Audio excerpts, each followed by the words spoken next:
കോടിക്കിലുക്കങ്ങൾ കൊണ്ട് Indian cinema വ്യവസായത്തിൽ തന്നെ മുൻപന്തിയിൽ നിൽക്കുന്ന ഇൻഡസ്ട്രിയാണ് കോളിവുഡ്.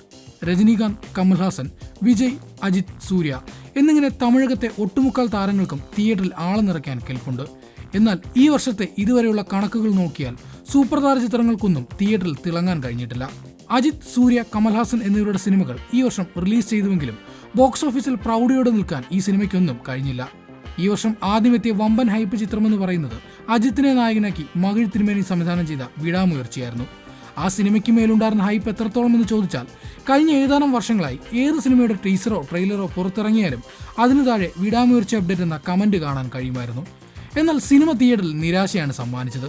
300 കോടിക്ക് മുകളിൽ ബഡ്ജറ്റ് ഉണ്ടായിരുന്ന സിനിമ ബോക്സ് ഓഫീസിൽ തകർന്നടിഞ്ഞു. എന്നാൽ പിന്നാലെ വന്ന അജിത്തിന്റെ തന്നെ ഗുഡ് ബാഡ് അഗ്ലി ബോക്സ് ഓഫീസിന് ഉണർവേകുകയും ചെയ്തു. പക്ഷേ ആ വിജയം തമിഴ്നാട്ടിൽ മാത്രമായി ചുരുങ്ങി. കങ്കു ഏൽപ്പിച്ച ക്ഷീണത്തിൽ നിന്ന് സൂര്യ തിരിച്ചു വരുമെന്ന് ആരാധകർ പ്രതീക്ഷിച്ച സിനിമയായിരുന്നു റെട്രോ. അതിന് പ്രധാന കാരണം കാർത്തിക് സുബരാജ് എന്ന സംവിധായകൻ തന്നെയായിരുന്നു. മികച്ച സംവിധായകർക്കൊപ്പം എന്നും മികച്ച പ്രകടനം കാഴ്ചവെക്കുന്ന നടിപ്പിൻ നായകൻ കാർത്തിക് സുബരാജ് സിനിമയിൽ തകർത്താടുമെന്ന് എല്ലാവരും പ്രതീക്ഷിച്ചു. എന്നാൽ ആ സിനിമയും ബോക്സ് ഓഫീസിൽ നിരാശ പടർത്തി. ഈ ലിസ്റ്റിൽ ഏറ്റവും ഒടുവിലത്തെ എൻട്രിയാണ് തഗ് ലൈഫ്. നായകൻ എന്ന എവർ ക്ലാസിക് സിനിമയ്ക്ക് ശേഷം കമൽഹാസനും മണിരത്നവും ഒന്നിക്കുന്ന സിനിമ എന്നതുകൊണ്ട് തന്നെ വലിയ ഹൈപ്പായിരുന്നു സിനിമയ്ക്കുണ്ടായിരുന്നത്. അതിനൊപ്പം സിംബു, തൃഷ, ജോജു ജോർജ്, അശോക് സെൽവൻ എന്നിങ്ങനെ വലിയ താരനിര സിനിമയിലുണ്ടായിരുന്നു. ജൂൺ ആദ്യവാരത്തിൽ റിലീസ് ചെയ്ത സിനിമയെ പ്രേക്ഷകർ ഏതാണ്ട് കൈയൊഴിഞ്ഞ മട്ടാണ്. സിനിമ ഇപ്പോൾ ബോക്സ് ഓഫീസിൽ 100 കോടി എന്ന സംഖ്യയിലേക്ക് കടക്കുന്നതിന് കഷ്ടപ്പെടുകയാണ്.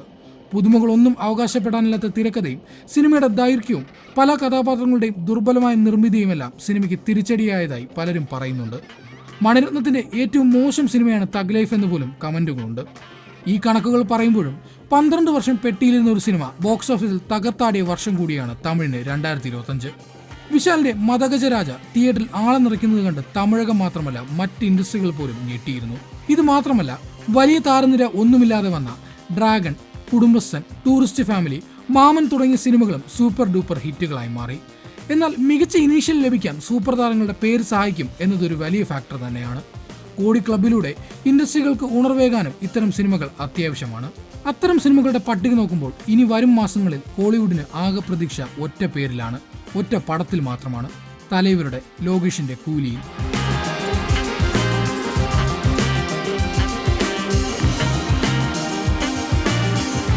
ഓഗസ്റ്റ് 14 കൂലി തിയേറ്ററിലെത്തുമ്പോൾ മിനിമം 500 കോടി കളക്ഷനാണ് തമിഴകം പ്രതീക്ഷിക്കുന്നത്. തലൈവരുടെ സൂപ്പർ സ്റ്റാർഡും ലോകേഷിന്റെ ബ്രാൻഡ് വാല്യൂം തന്നെയാണ് അതിന് പ്രധാന കാരണം. അതിനൊപ്പം നാഗാർജുന, ഉപേന്ദ്ര തുടങ്ങി അതാത് ഇൻഡസ്ട്രികളിലെ സൂപ്പർ താരങ്ങളുടെ സാന്നിധ്യവും പിന്നെ ബോളിവുഡിന്റെ ഇന്ത്യൻ സിനിമയുടെ സ്വന്തം അമീർ ഖാന്റെ ക്യാമിയോയും സിനിമയുടെ പ്രതീക്ഷ വർദ്ധിപ്പിക്കുന്നുണ്ട്.